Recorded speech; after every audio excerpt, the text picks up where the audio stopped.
Oh yeah. Oh yeah. We got a late start. We got a late start. Ooh.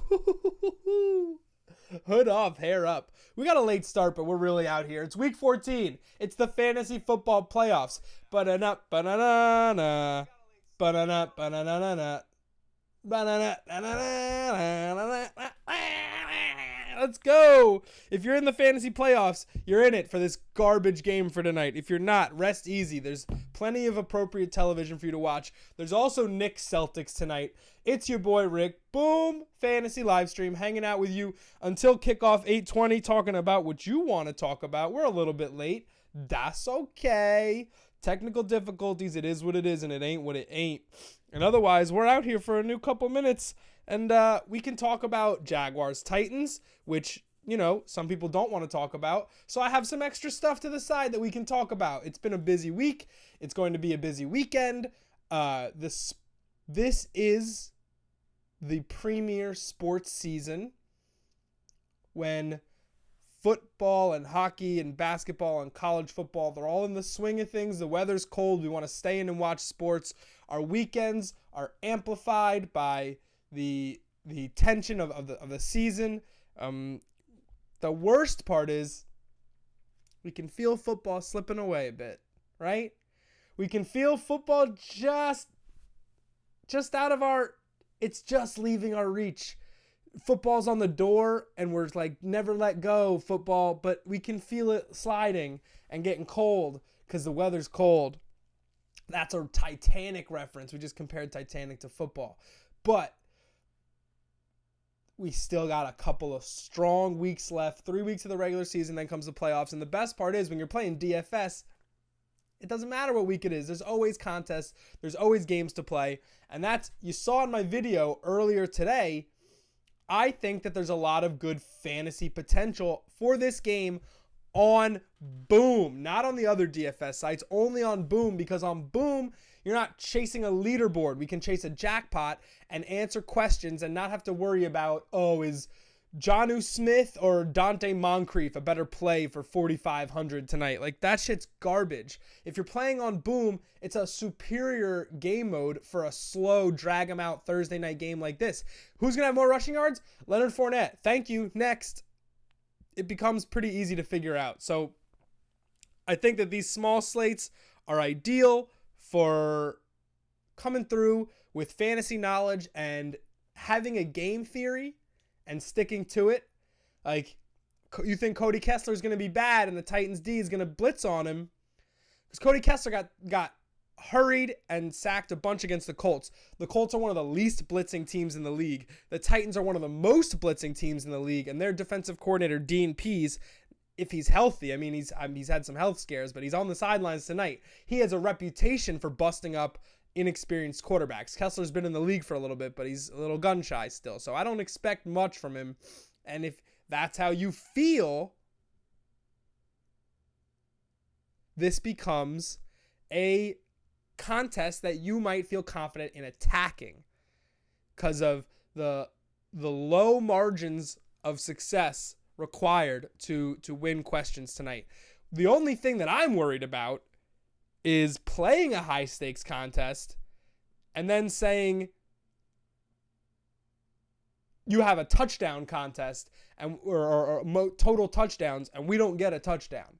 Like, that's a legitimate concern of mine tonight. Oh, I didn't bet on no touchdown. I got to do that. I said I was going to do that tonight. No touchdown. You bet on first touchdown, last touchdown, anytime touchdown. You can bet on no touchdown scored. And I'm going to throw $1 on that because this is that kind of game. We can go 9-6. It's lit. Let me know what you're doing if you're in the chat, who you're playing tonight. If you want to talk about another sport. Ryan Shazier deadlifting after back injury. That's insane. Ryan Shazier wants to play in the future. I think that is actually insane. But I can't tell him no, right? I can't tell him no. He's not my kid, you know? I just think that it's not insane from it's insane from a progress standpoint, but it's like, dude, you were so close to being absolutely debilitated for life, and now we're going to go right back to it. I just didn't. Not my place. Not my place. Cody Kessler, Darius Jennings, David Fluellen, Boy Ben Koyak. There's no touchdown. Rashad Green, Cameron Batson, any other Jag, any other Titan, Carlos Hyde, Mariota, Fixer, Westbrook, Tajay, TJ. They usually do it. To score a touchdown and team to win. Damn, they don't have it. They don't have it. Unbelievable. What are you going to do? The one time I want to get crazy. I get crazy pretty frequently. But, you know, that's probably for the... If they had less to offer, I will play less, and then I will have more money. Just kidding. But yeah, this is the lowest total of the week in terms of spreads. These teams went 9-6 in the first meeting. Mariota got banged up in that game, and we ended up finding out it was a nerve injury. So my whole deal with that is, hey, Mariota could have gotten hurt in the first quarter, and that's why the Jags didn't do anything, because he lost feeling in his arm and couldn't make the throws. And if that's the case, then the Titans are going to come back with a vengeance tonight. But also, Leonard Fournette wasn't in that game. So we're calling it a rematch of a 9-6 game, but it's very different when you add in a healthy Mariota and you add in an able-bodied, healthy Leonard Fournette off suspension, extra week's rest, and healthy. Then it's totally different. It becomes a totally different game. That being said, you still have two good defenses, and the Jaguars shut out the hottest offense in the NFL last week. Andrew Luck had multiple touchdowns in 8 straight games, and they completely shut that offense out. I think part of it was T.Y. Hilton and Eric Ebron being banged up and just a lack of talent on the Colts roster on that side of the ball at skill position, but they held them to 0 points. There's an indisputable that's an indisputable fact. When you look at a game, you're looking at box scores. You're like, oh, well, they did this. Yeah, well, they didn't allow even a field goal the entire game. So that's really hard in the modern NFL. Give credit where credit is due. But I think we'll see a touchdown or two tonight. Who knows? But either way, it's not all about that, because the fantasy playoffs are here. We got great matchups over the weekend, some do or dies. Personally, Melvin Gordon is going to end my season everywhere because he's hurt. He's not coming back till next week. I don't have any first-round buys. It's very important in fantasy to get that bye week just to stave off bad luck, because you never know what's going to happen in fantasy. And what's happening for me is I'm going to start Jeff Wilson. And I think that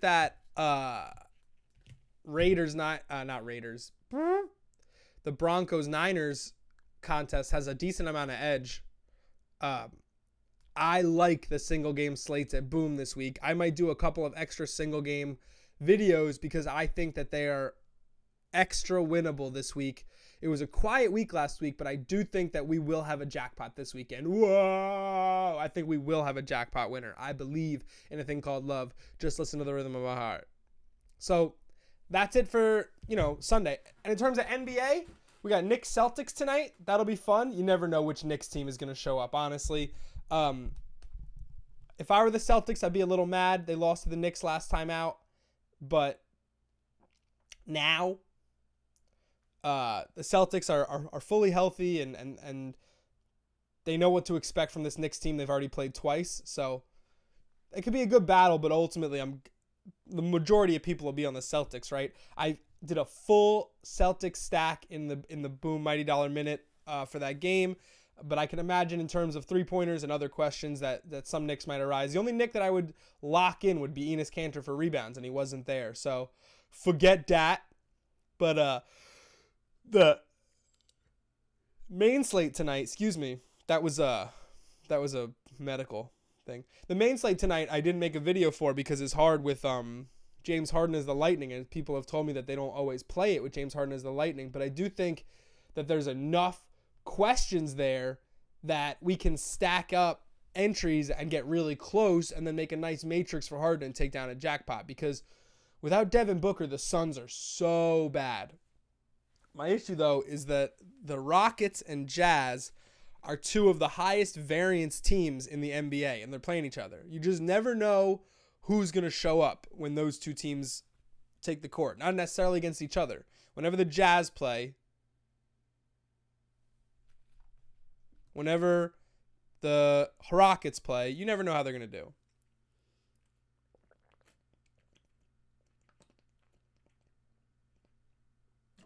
Right now, they're interviewing Marcus Mariota about Jalen Ramsey. How useless is that? Nobody cares. We care about the run game for both teams. We care about Jacksonville's crumbling offensive line, and they were still able to push the Colts around last week. Eric Flowers' redemption tale. It's called journalism, people. So I learned something about fantasy football today called a Vampire League, and I brought in through wanted to talk about it. So let's talk about it. A Vampire League was an idea that was just thrown out on Twitter in the offseason. And it's a 10-team fantasy football league, season long.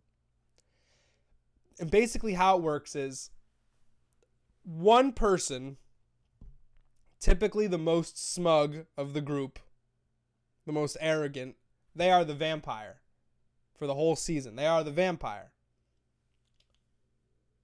How it works is the vampire doesn't draft. Everybody else drafts. So 10-team league, 9-team draft. 9 teams draft. The vampire has to make his entire team out of free agents. Now what happens? The other 9 teams are not allowed to use waivers or trades for the rest of the season, essentially playing a modified best ball.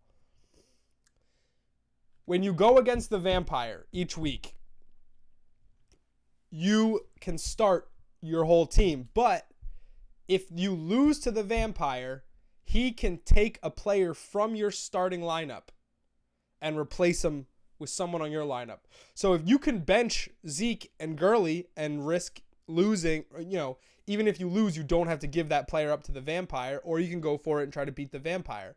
I thought it was a very interesting concept. Matthew Berry did it in a couple leagues this year just to try to get a feel for it for publicity, and you talked about it today. He's in the playoffs in a couple of leagues. And basically how it worked is this was an amazing year for waiver wire running backs. Being the vampire and being savvy, you're able to get Nick Chubb. And remember, the other 9 teams can't use waivers. You're the only team allowed to use waivers. So you get Nick Chubb, you get Phillip Lindsay, you got Kenny Golladay, you got Jameis, started the season suspended, and maybe you beat a team and you take Mahomes if you have a really good week. So I love the idea. I want to try to work it in next year. Some interesting stuff, but keeping it fresh. Honestly, I'm tired of standard fantasy football leagues. I've been doing them since I was young, and it's over. The best way to play fantasy is best ball and to play DFS each week, because what's the point of knowing what the good matchups are if you can't exploit them every week with the players you want? And that's why DFS at Boom is superior product, because you can find your own edges and exploit it week to week instead of being like, well, I didn't draft well, these are the guys I got, or this guy won't trade, or I don't have good waiver priority. If you're on DFS, you are crushing every week based on matchups, based on your own knowledge, and there's, making money instantly instead of having to wait like investment banking. So I think I'm pretty much done with standard fantasy. I want to do an auction league next year. I want to do a vampire league, and I'll play super flex in season long. 2 quarterbacks, offensive player, get rid of kickers. I'm done with it. I'm a grown man. I don't need to keep playing this. Who they send Vince Wilfork out on the road right now to Grung Guitars? Who is this? He's wearing his overalls.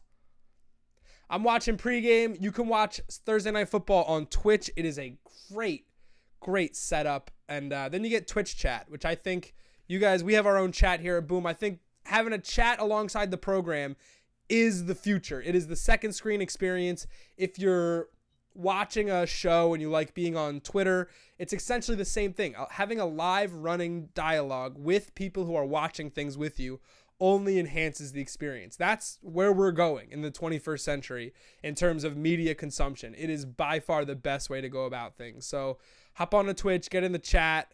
People are spamming Absolute Unit because they love Vince Wilfork. And that's just the way media is going to be in the future. Interactive. It's a two-way dialogue. I don't just talk at you. You can talk to me in the chat and we can get at it. That's what it is. Now he's dancing. He's going to go square dancing. They just make a big guy do white things, I guess. Wilfork's the man, though. He's such a good sport about it. He's yeehawing. Everybody's yeehawing in the chat. See, Twitch chat's a fun place to be. So, yeah, there's a bunch of stuff going on. Let me know how you feel about the college football playoff. I can't wait to get some boom contest up for that. Clemson, Notre Dame, Bama, Oklahoma. The question out of those two games for me is, will Oklahoma ever stop Alabama? Will Alabama punt? That's a legitimate question that needs to be asked, right? Will Alabama punt? Because the Oklahoma defense has had a problem with a lot of teams, right? A lot of teams. And it's just the reality of the situation is that Alabama's a machine and Oklahoma's up for it. They're, being a 14-point dog is one thing, but you saw it against Notre Dame in the Alabama-Notre Dame championship, right? When it's two teams that don't have any commonalities on the schedule, there's no place of reference, and you think Notre Dame's a physical team, and they just get punched in the mouth for 4 quarters, and they lose by 30 points because Alabama's got someone like Bo Scarborough, who's ridiculous. I think that Alabama's offense is great, regardless of who's playing quarterback. You don't need Tua to beat Notre Dame and Clemson. Clemson without Deshaun Watson is not going to mount a 3-touchdown comeback against Bama. Clemson needs to run the ball to have success. It's nearly Chiefs-esque the way they want to get ahead and then use their pass rush. That's what Clemson's got, an NFL D-line. That's what they want to do. They want to run the ball, wait for you to have to throw the ball, pin their ears back, and go get it, make plays. They got a great defensive coordinator who honestly should be getting a head coaching job somewhere or as a coordinator in the NFL. Brent Venables been great for a couple of years, and now they're just raking in the accolades year over year. So, I mean, props to Clemson for what they've built, Hundo P. But I don't know if they're the exact right matchup for the playoff. I think they'll get by Notre Dame. I'm not sure about covering. Notre Dame can be pretty explosive. I also watched USC go up and down the field on them a couple times, so not sure how I feel about their defense. Notre Dame's been scored on by some pretty average teams. Whereas Alabama, I mean, they got caught by like Citadel, but they ultimately for 4 quarters, no one's been able to hang with them. So why would Oklahoma? Why would Kyler Murray? It's not that Oklahoma's not a good team. It's that they're a good Big 12 team.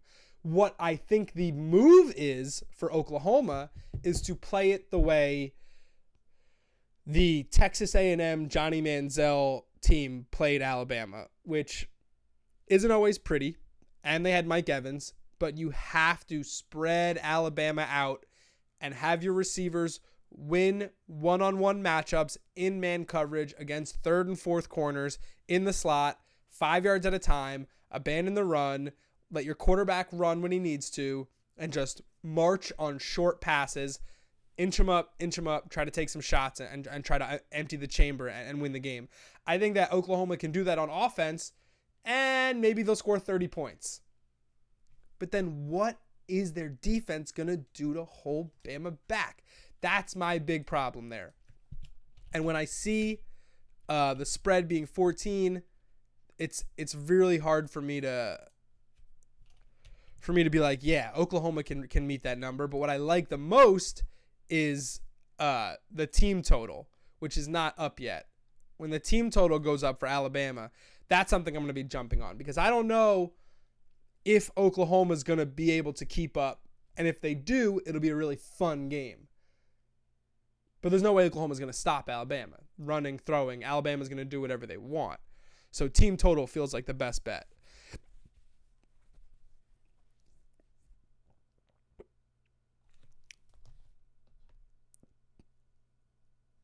I'm reading tweets, trying to stay informed, dropping phones. I can't wait to take a nap during the first quarter of this game. I'm joking. I'm going to fall asleep just from watch. It's going to be visual tryptophan. So that's always fun. I mean, here's the thing. We talked about Fox having to sell the Thursday night package.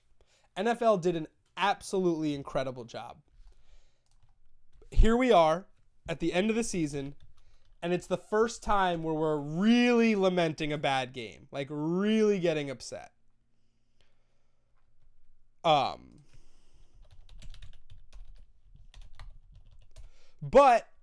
the NFL did a great job circumventing the other sports on the calendar. I just want to go back to where we started. Right? Because you got to think about the minds of football consumption and how we got here, right? So the start of the season, let's just zoom a little bit. Ravens, Bengals. Okay, in September, we're just craving football. Give us whatever, right? So they give us Ravens, Bengals. Turns out to be a good one. Can't go wrong with a divisional game. Then Jets, Browns. Honestly, you want to take bad teams early while the promise is still high. And if they win a couple games, they make a really nice story. So Jets, Browns was great scheduling, compounded by the fact that the Jets were up at halftime, Baker's first start, and the first Browns win in a long time. Then you get Vikings, Rams. Absolute banger of a game. Like, look at the murderer's row for the next 3 weeks. Vikings, Rams, Colts, Pats, which the Colts had 11 players ruled out. They had to dress guys that were hurt to meet minimum roster requirements, and they still scored 24 points. And then the Giants were a tire fire. But if you're back up to the summer, that looks like 3 bangers week after week after week. So very exciting. Then we're hitting October. And what happens in October? Baseball playoffs, basketball starts. So you have to be a little aware of that. You're going to start to lose a little bit of your viewership. But fantasy and gambling provide you a basement ratings. So Broncos, Cardinals, good stories, but no dice. Dolphins, Texans, complete garbage. Eagles, Jaguars, this is the World Series weeks. Eagles, Jaguars, and Raiders, Niners. Then we're into November 1st for Raiders, Niners, which had potential with Jimmy G and Carr, but ultimately fell flat when it was Nick Mullins' first start, and then the Raiders were a tire fire. Then we've just come back. Now we are done with baseball. The other sports are just getting started. Football is the national game, and they've treated us to some really good games. Panthers, Steelers, Packers, Seahawks, Saints, Cowboys was the best game of the year. Kelvin Benjamin just signed with the Chiefs. Kelvin Benjamin is a Kansas City Chief for the stretch run. So interesting. Maybe he'll work out now that he's there. Probably not. Jaguars Titans is supposed to be a divisional game between 2 playoff teams. That's the thing. If you're making this schedule in the summer, the Jaguars are coming off the AFC Championship, and the Titans were a score away from the AFC Championship. So what do you want to do there? Then we're getting Chargers Chiefs next week. The last Thursday night game of the year could also be the best one. You got the best team against the quarterback playing the best right now in Thursday, in prime time, hostile environment. If it was in LA, it'd be worse. At Kansas City, you got all the magic of Kansas City at home. And man, they just did a great job with the Thursday night schedule this year. Like, I personally, big ups to the NFL for selling that deal and getting Fox and Amazon Prime on board with a awesome schedule this year. Again, you got to make it at the beginning of the year. You don't really know who's going to be good. It's the hardest part about making a schedule. And then we get Saturday games starting next week, you guys. This Saturday's the 8th, and yeah, the 15th we'll get 2 games. Not that they're any good, but it is super cool to have 2 Saturday games It makes the Sundays a little light, but only by one game because there's no Thursday games. So it's really not bad. Just checking up with the chat, seeing what's going on. And then we're going to pop into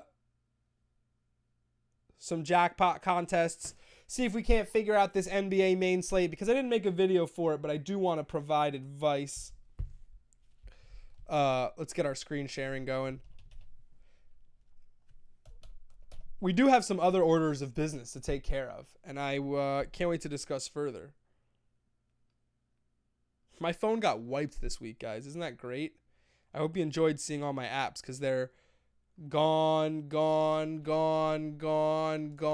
That's a song. That's actually a song. That's a John Mayer song. Because she's gone. So dumb. All right. Let's make that bigger. 1-year deal taking Kelvin Benjamin through the end of the season. Very nice. If this is happening, you're pinwheeling on the stream, just make sure you close the app, count to 10, and bring it back up. That is a surefire fix. Let's get to some jackpot contests.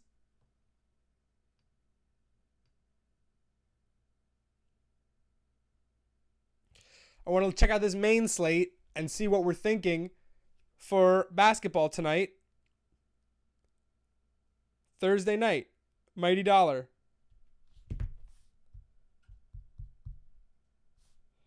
So the funny thing about this is pretty much a rebounds question for most points, right? And that threw me off big time when I checked it. And I was like, nah, I'll just do Knicks Celtics, right? Because this is a rebounds question. I don't pick Capella to score ever. And all these guys are under 20 points a game. So this is a scrap. And that makes things really tough. Capella and Gobert are going head-to-head. So Capella's going against a Depoy candidate. So I have a hard time picking him there. And then where we're at is Rubio. Look at this. This is a mess. Rubio or Ayton. And both of those guys are trending down. So I'm going to throw my phone for question 1. Just kidding. You want Capella because the Rockets have the chance to score the most points of this group. And the highest expected projection is where you got to be. If I really wanted to smoke this question, I would go look up scoring props for all 4 of these guys because I feel like it's going to be a little bit different than what their averages say. Ayton especially with no Booker in the lineup. But we're going to stick with Capella because of expected total for his team. And then it's the same guys for rebounds. We swapped out Nurkic for Rubio. I don't know if you noticed that. It's the exact same set of guys. Ayton boards, but he's not there yet. All these guys are in double-digit boards. Capella's the real monster for me. Gobert is sharing too much time with Derek Favors and shares too much time in the paint as well. It's a full Capella stack out here. James Harden lost a lot in assists since Chris Paul came back. But still, look, 8, 7, 10... and then 17, that was a Chris Paul out. And, you know, how could you go wrong with 17 dimes from a guy? But Chris Paul is the distributor. He's the guy that brings the ball up the court. Last time against the Jazz, he didn't play. That means Harden had a nice game. 29, 5, and 7. Yeah, he's still figuring things out. 7 turnovers. We hate that. So give me Chris Paul. He's the guy. But no McCollum. No McCollum, it's worth taking a look at Lillard. No McCollum, Lillard's usage is going to be through the roof. I don't know if that means he's going to be distributing, but it means he's going to have the ball more, and that's a signal. And then here you are for Harden points. I mean, it's the Jazz. It's not easy, but as you can see, he's tailed down from what he once was. So he's not going to get you.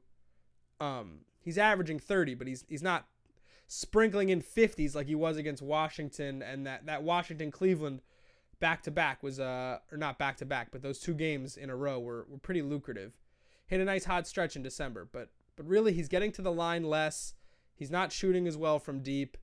His usage is off the chart, but it's hard to say that guy is going to go out for 50. And so, if we think the first 3 questions are easy, we set ourselves up for a little matrix. And we get, 33, 34, 35, and 36. Or 29, 30, 31, and 32. And we'll be Gucci AF there. Let's check the progressive of the questions here. 3-pointers. Kyle Korver in Utah, that's going to look weird. It's going to look fine. For some reason, Kyle Korver just looks like he belongs in Utah. I don't know what I'm trying to say there. You can probably figure it out. But I assume you got to take Korver, right? Against the Rockets, an up and down game. Korver's on the team for one reason and one reason only. So why not stick with the A bet there? And then who's the extra lightning? Of course, Dame Lillard without CJ McCollum. Go off, son. Actually, let's see if I can find a Dame Lillard prop.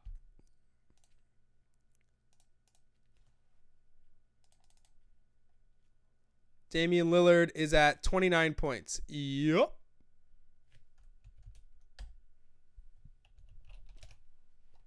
And then let's see if we can get like minus 20.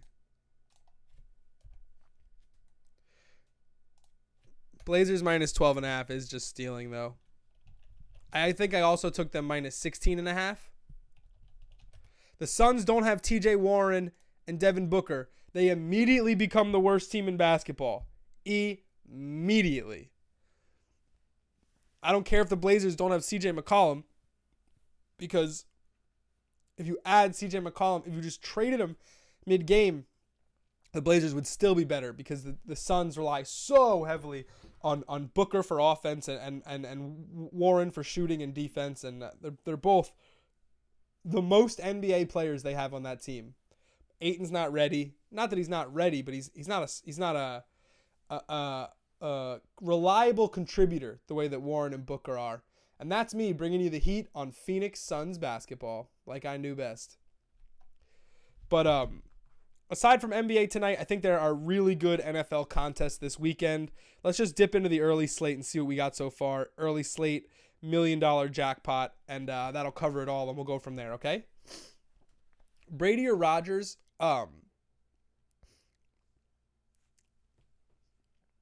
With Rodgers having a decent matchup at home against the Falcons, I really think this is going to be an Aaron Jones game.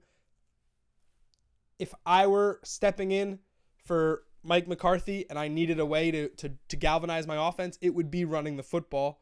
I'm not trying to have Rodgers win me the game throwing 50 times. He also hasn't looked amazing. Let's not, I think part of the reason McCarthy and Rodgers got ornery is because McCarthy was afraid to say, hey, you missed that throw. You threw it out of bounds and you had a guy open, idiot. And the other Packers fans were like, you don't say that. You don't say that about Aaron Rodgers. Personally, I think Danica Patrick is at fault for so much of this, because Danica Patrick is cold towards people she doesn't have to be warm to, like media and other drivers and like coworkers, people in her industry. She's not like outgoingly friendly, and that might have rubbed off on Aaron Rodgers a bit. Also, Danica Patrick is like weird spiritual, and I feel like that has also rubbed off on Aaron Rodgers, who is what the fuck? Something just fell. Let's call Rodgers a religious skeptic. That's fair. He's gone on record with stuff like, oh, I used to believe in the Bible a ton, and now I'm not so sure. They're just stories, and I think that stuff's very interesting when you pair up two people like that, and especially in a place like Wisconsin where you're not supposed to do that. Danica Patrick doesn't give a bleep where she is. You know what I mean? And not that Rodgers should, but he represents that area, and that the people in that area, he means so much to them that I'm not sure his recent behavior is that of a guy that Wisconsinites even want to rep or be around. Hey.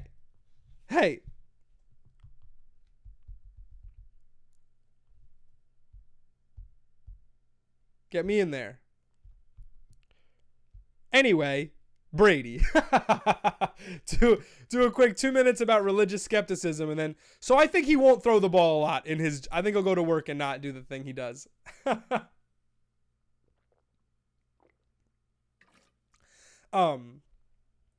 Brady in Florida is traditionally a problem. Hey, Joel, what's going on, boss? I've been here for about 40 minutes. I'm going to hang out for another 5 or so. We'll hit kickoff together. Under 27 in this game. I might have popped on it. And we're going through the Millie slate for Sunday.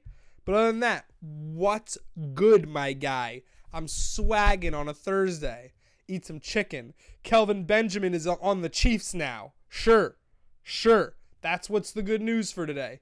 And there's some good basketball. I know you're probably not playing the night slate because of Harden, but I think Kyrie's got a really good window to play with, man. I think that Knicks Celtics game could have a little smash. I'm gonna do 2 streams tonight because I'm gonna try to amp up the streaming as we get into the holidays.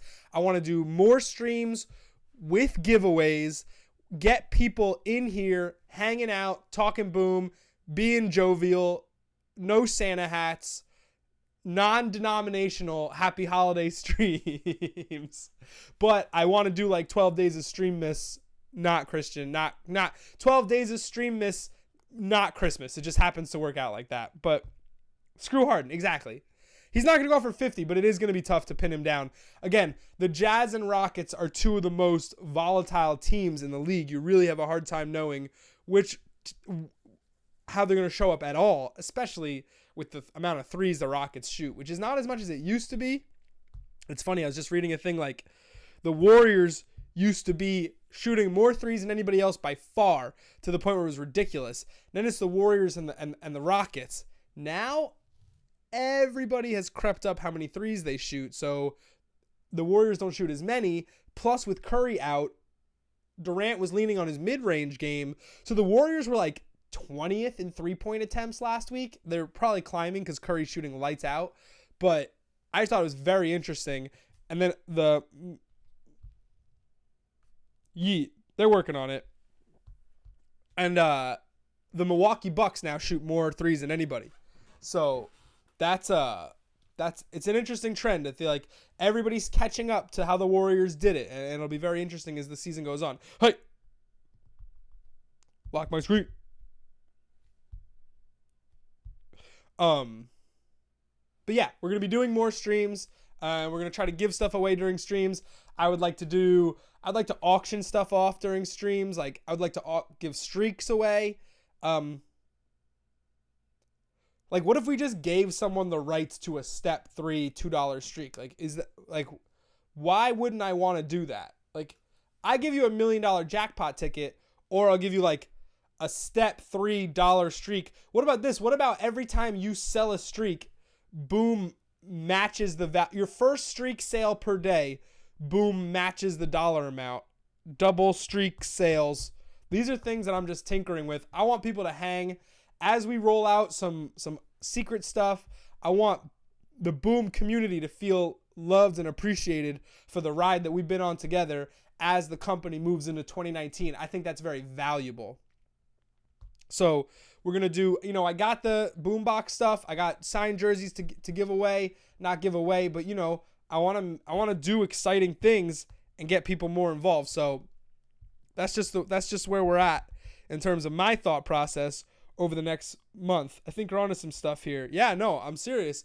But the most important thing for me is consistency and making sure people know when we're streaming and getting streams up. So we'll be more consistent, be more regular. I'm going to get a cough drop so I can talk till the cows come home. And regardless, I'm going to come back at 10:30 and do a jackpot sweat because Knicks Celtics is an 8 o'clock start, so late for an East Coast start. But that means that the fourth quarter and Knicks Celtics will be live at the same time. I come back at 10 o'clock and we'll do another jackpot sweat. But right now I'm going to bounce for kickoff. Signed jerseys. Yeah, man.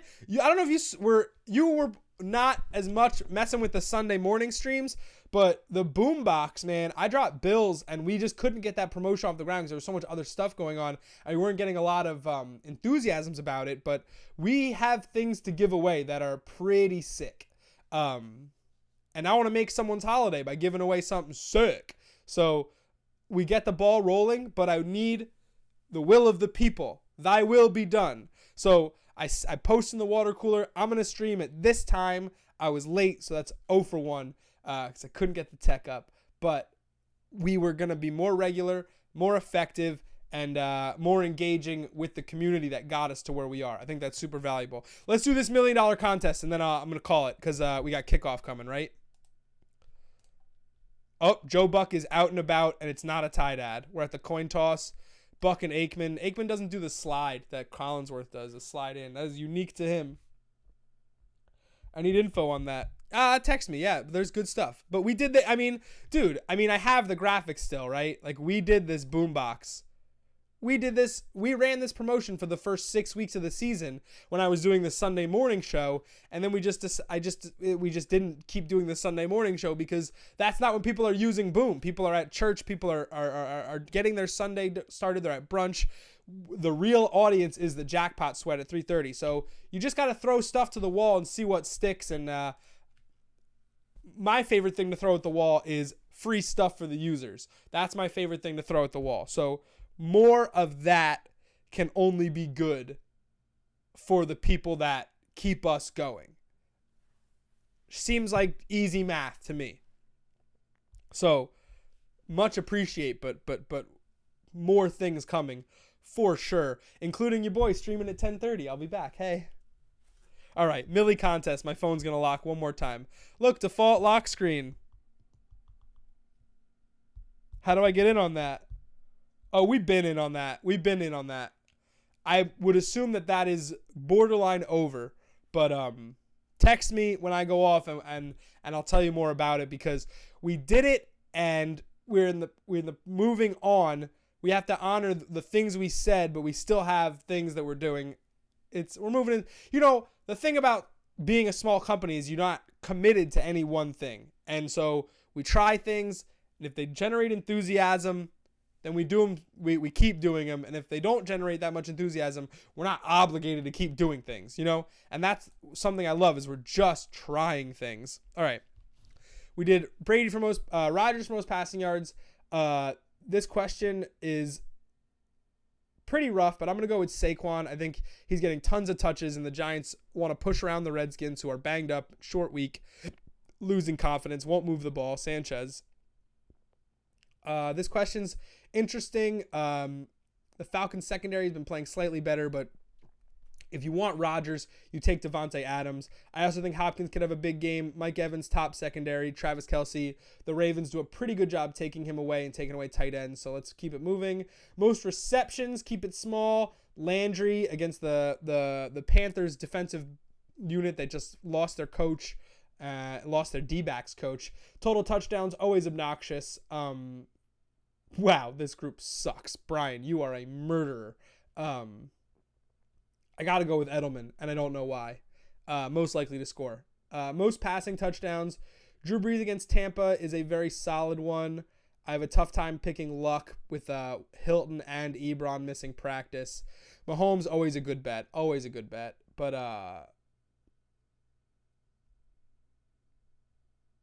let's go Brees. How do you not say yes to Drew Brees? And then we got 2 Lightnings, and we'll call it a day. Tyreek Hill. Well, Tyreek Hill could run for anything, so let's just put 350 here. Tyreek Hill. You never know. And Michael Thomas has been bad, and he's hobbled without with Mark Ingram in the lineup. Michael Thomas has been less effective, and he's missing practice. So let's go with 45. These are the worst picks anyone's ever made, other than picking like 0 for a guy who's active. 350 for Tyreek Hill is a little ambitious, you know? You never really know. Tampa's secondary really be like that. All right.